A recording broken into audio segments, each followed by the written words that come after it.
Hello amigos, ¿cómo está? My name is Dan and welcome back to the channel.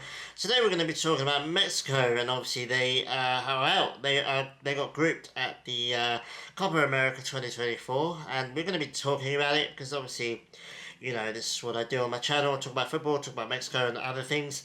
And yeah, really disappointing. I purposely left it for a couple of days at least to do this video because I didn't want to be too emotional about it. I didn't want to be overreacting and ranting and swearing and all that. So I wanted to be a bit more measured, a bit more calm as well, which I feel now, which is okay for me, I guess.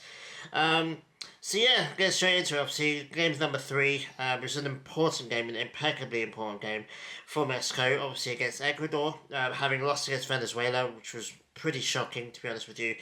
And I got a fairly decent, if not uninspiring, win against Jamaica in game 1. So yeah, they had to win this game. A draw would have helped Ecuador. A loss, obviously, for either team knocked them out because the Venezuela were, somehow got a win against all 3 teams, and they were through no matter what. So yeah, obviously Mexico obviously drew with Ecuador, which was pretty devastating result, to be honest with you. Didn't win, didn't lose, sorry. Ecuador didn't win. I don't think Ecuador played to win, but we'll talk about them in a minute. But yeah, basically disappointing. I mean, I had a good feeling about the game, to be honest with you. I thought, you know what, this is the crunch time. This is the biggest game for Mexico in a while now. And yeah, they needed to win it. They needed to get out of the group stage. Obviously, their big rivals, the US, was in the same position, and they played the game later. We'll talk about them in a minute. And yes, there was a whole lot riding on this game. There was a whole lot of like drama and anticipation, but also depression.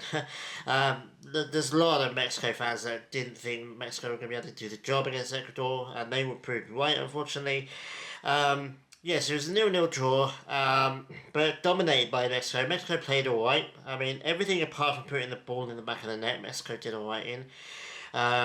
Should have had a penalty, I think, towards the end of the game, but I mean, that's meaningless now. I mean, it doesn't matter whether you get a penalty or not in the last few minutes of the game.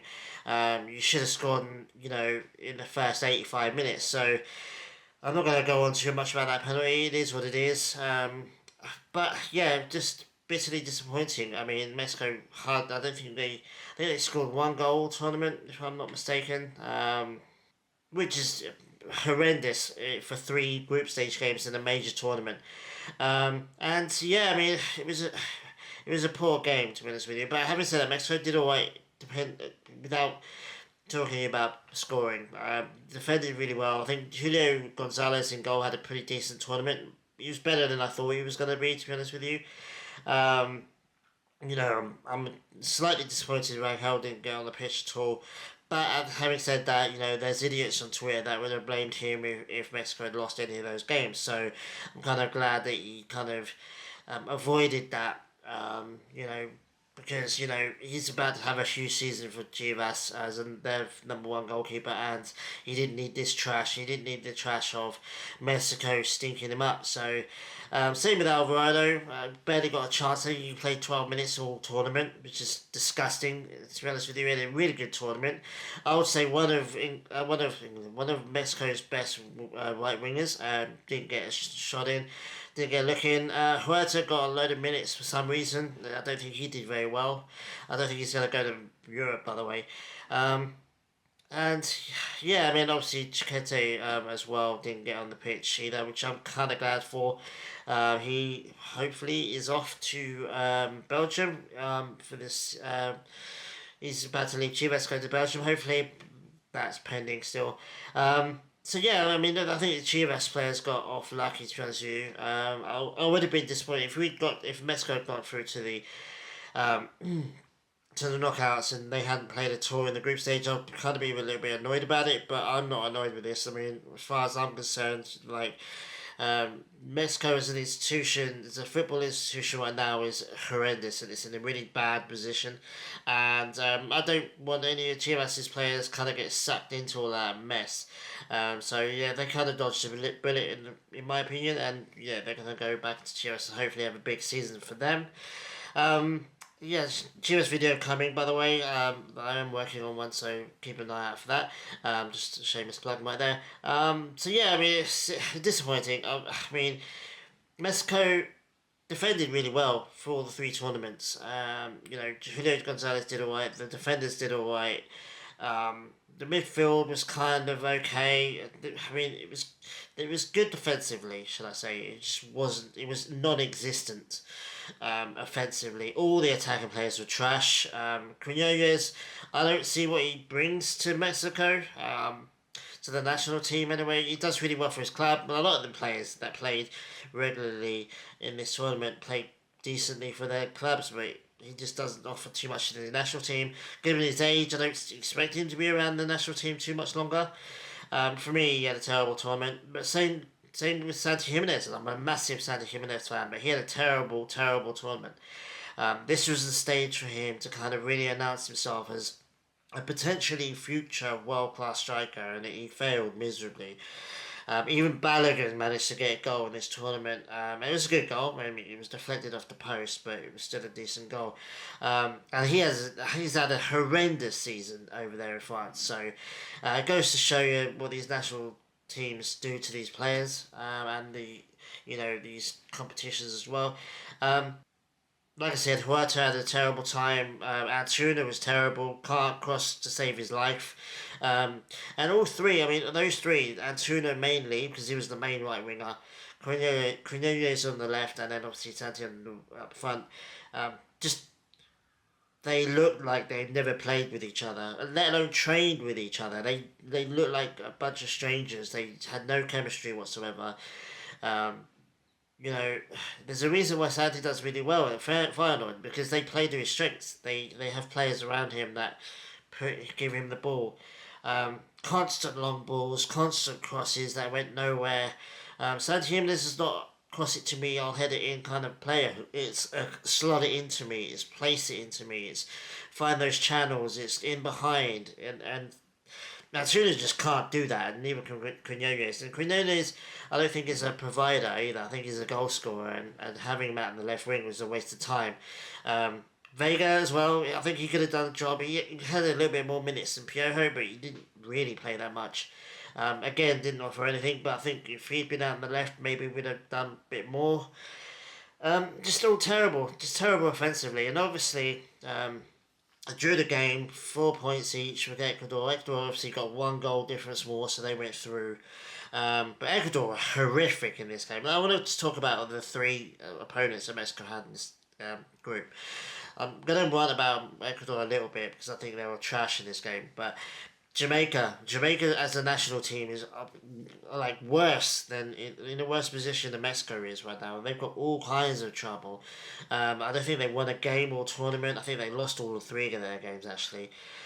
Just horrendous. Michael Antonio is a decent player, and he obviously scored against Mexico, but he did, but it got ruled out. But yeah, just a terrible national team right now, and it's not really surprised to see them lose all 3 games. Ecuador's not that much better, to be honest with you. Not exciting, not offensively decent either. And then we got Venezuela, who are a little bit of a surprise. I mean, I don't think they were massively amazing. If Mexico had been halfway decent going forward, I think Mexico would have won that game. And then it would have been Mexico top of the group. So 3 pretty easy opponents, to be honest with you, and that makes it even more worse because Mexico has the players on paper to get through this group. They didn't. It's a massive wake up call, I think. And where do we go from here? So obviously before that, I want to talk about Ecuador a little bit. Ecuador played for the draw. They knew all they needed was a draw. They didn't need to win it. They didn't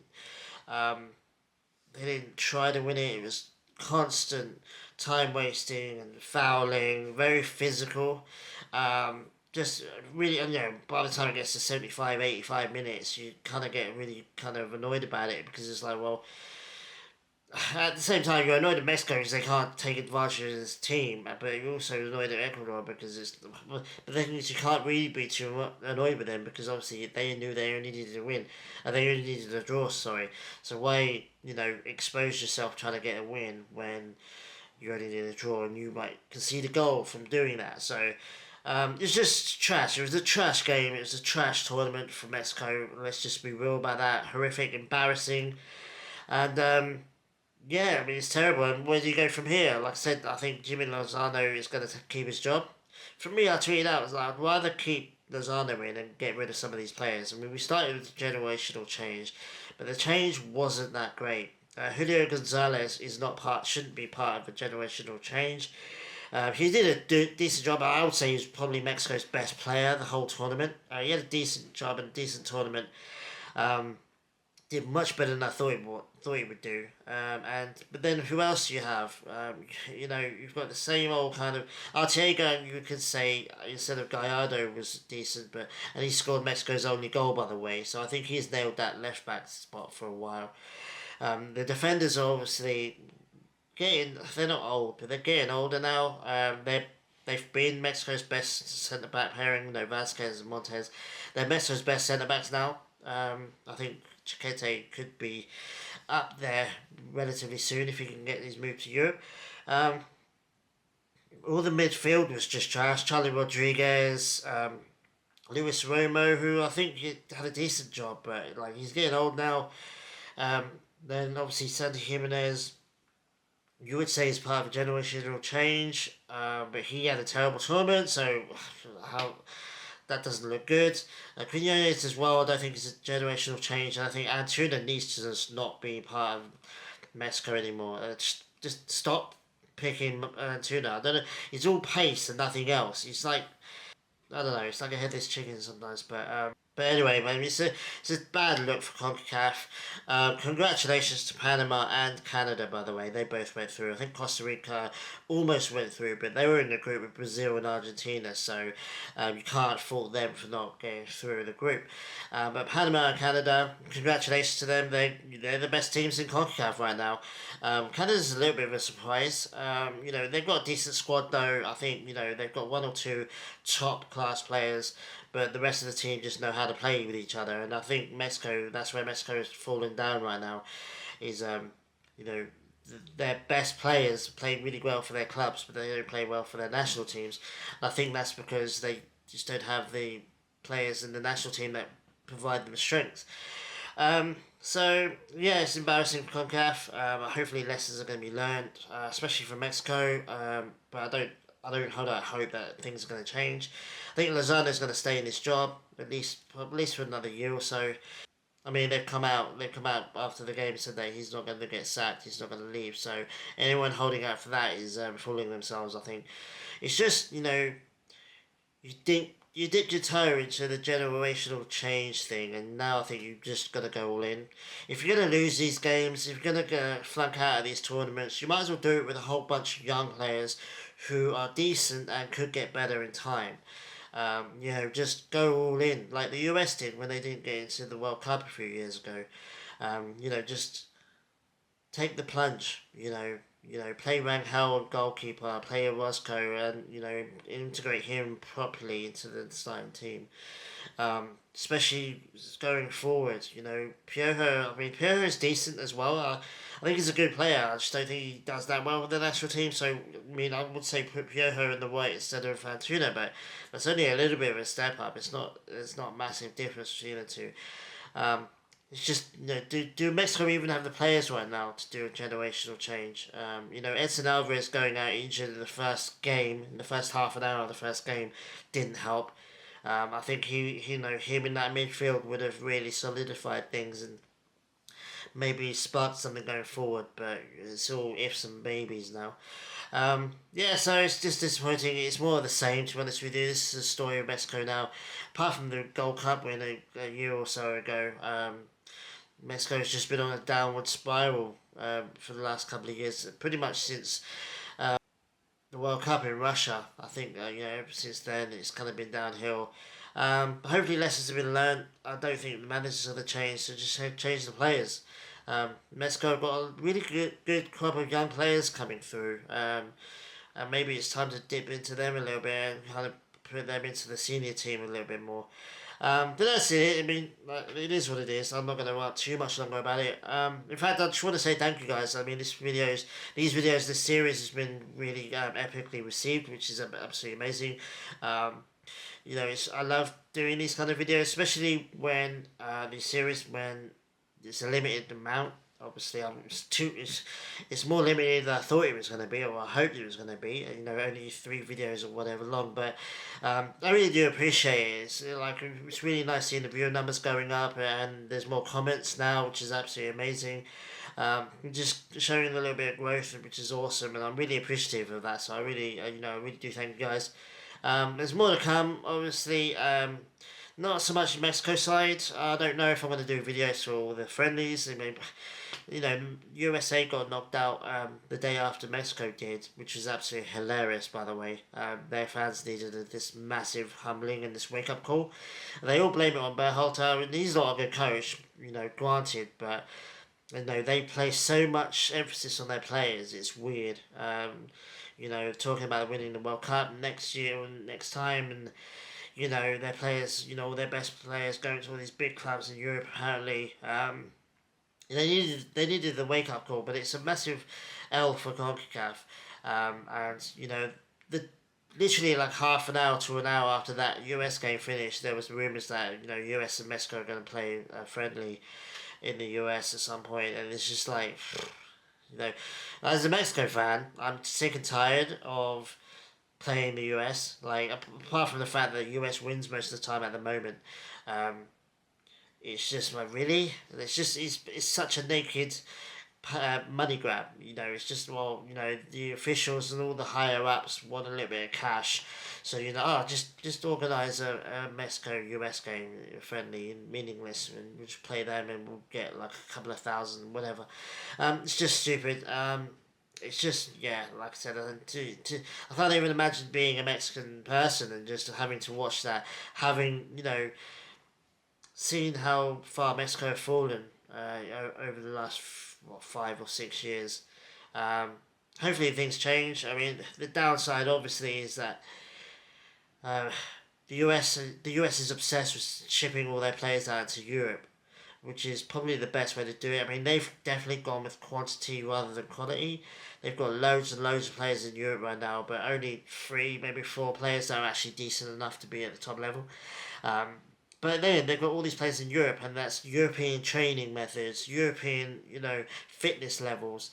And Mexico, obviously, the Mexican player is more valuable in Mexico than it is in Europe. If I have a Mexican player that I want to sell, and he's been brilliant for me, I know that a Mexican club's going to pay probably double what a European club is. Partly because Europeans don't really rate Mexican players right now, or have ever, really, apart from maybe Ferguson when he bought Chicharito. Whereas, so why would I sell to Europe for pennies when I can get massive bank going to Mexico? So there's that kind of reality, whereas that doesn't exist in MLS. MLS is all about exporting. Mexico, it's more about, we want to. That's why the Mexican league's better. It's better in every aspect than MLS by a mile, and by a country mile actually, and that's because Mexican players just do well in Mexico, and they know that if I don't get my move to Europe, I'll just stay here and make absolute loads of money and be comfortable. It doesn't take a scientist to know that, obviously professional football clubs have a professional standard. I think teams like America and Chivas and Tigres and Rayados, they in particular, I think they all have high expectations in terms of fitness and stuff, but there's all the behind the scenes temptations, they live like, some of these players live like music stars, it's all bling and all money and all cars and all these kind of distractions from football that you wouldn't necessarily get in most countries in Europe. Obviously, if you're that way inclined, you can find that kind of lifestyle anywhere you live. But what I'm saying is, I feel like European clubs, especially English clubs, especially English clubs, actually much more disciplined. You have to work hard in Europe. You have to work constantly in Europe. I think that's why Edson Alvarez has thrived, because he went to Ajax and he struggled at Ajax for a while, and he got it and it clicked for him, and now he's one of Mexico. He's probably the best Mexico player right now, and he's definitely one of CONCACAF's best midfielders right now, if not the best in his position, and that's what it is. You either go to Europe and work. That's why I think Arteaga, Jorge Sanchez, who's just gone back to Cruz Azul apparently. Well, all these players are coming back because they're like, yeah, it's too hard, it's too difficult. I have to work really, really hard, and even then, I might not get onto the pitch. Well, that's what happens in Europe.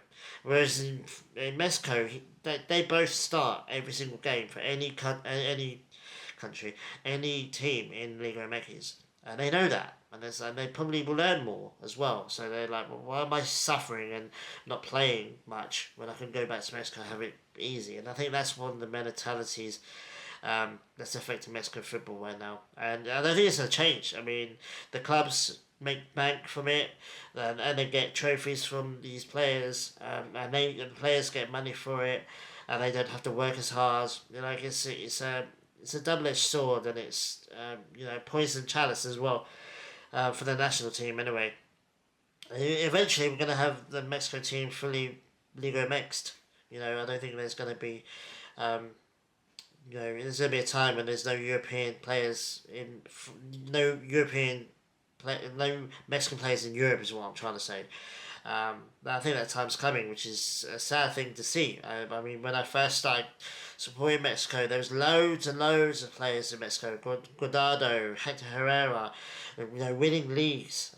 Chucky Lozano had just made his PSV move, or it was that was just after I supported Mexico. But yeah. Anyway, guys, I'm rambling, so I'm not gonna. I can make a 2 hour video about all the things that are wrong with Mexican football right now, but I don't want to do that. Obviously, don't want to bore you guys. So yeah, I just want to say thank you for watching. It's been a really good tournament, despite Mexico's failure in it. It's kind of like a little bit took the edge off. USA getting knocked out as well took the edge off. They got grouped and they're hosts, so arguably that's worse. I mean, you have to say Mexico finished 1 point better than USA, so you have to think, well, is it the USA just suddenly getting better at football, or is it the fact that Mexico have just gone worse? And I think it's more the case that Mexico have gone worse. That whole rivalry has switched a little bit because Mexico have dropped the ball. They haven't just dropped the ball; they've let it roll off the cliff, and they're currently falling down. Several ledges, Homer Simpson style. Whereas USA kind of fixed their issues. I think USA, this is their ceiling, to be honest with you. I don't think their players are magically going to get any better than they are. Pulisic is getting older now. He's only going to stay the same or get worse from now on in. They can hype up their players all they like. So that took the edge off. I'm not gonna lie about that. But at the same time, it's a massive failure for Mexico. Everyone's depressed about Mexican football right now, and we just gotta hope. I mean, I've got a little bit of ray hope that Chivas can sell Chiquete to Anderlecht. I think they're the team that are in for him, and hopefully, he gets his real chance. I think he'd do well in Belgium. And if he does well, he's young, so he may get another move to maybe the Eredivisie or to a bigger club eventually, which is what we all thought Arteaga would do, but that never happened. But yeah, so there are a tiny little bit of rays of hope, but yeah, it's a bit depressing right now. So don't expect too many Mexico videos for a while. I'm fully invested in Chivas and Arsenal, who are about to, well, Chivas especially are about to start their season again. Arsenal are still a couple of weeks away, 3 weeks I think. So I'm invested in them. Obviously, I've still got at least two more. England videos coming out. With the Euros, they're still in the Euros, so we'll have to wait and see how they do. But anyway, guys, I just want to say thank you again. I really appreciate it. Like, subscribe if you haven't already. I really do appreciate it. Comment down below. Talk to me about Mexican football. Share each other's pain, and take it easy. Have a really good rest of the week and the weekend as well, and I'll see you guys very soon. If you're a Chivas fan or if you're an Arsenal fan, I'll see you guys very soon. So take it easy, guys. Adios.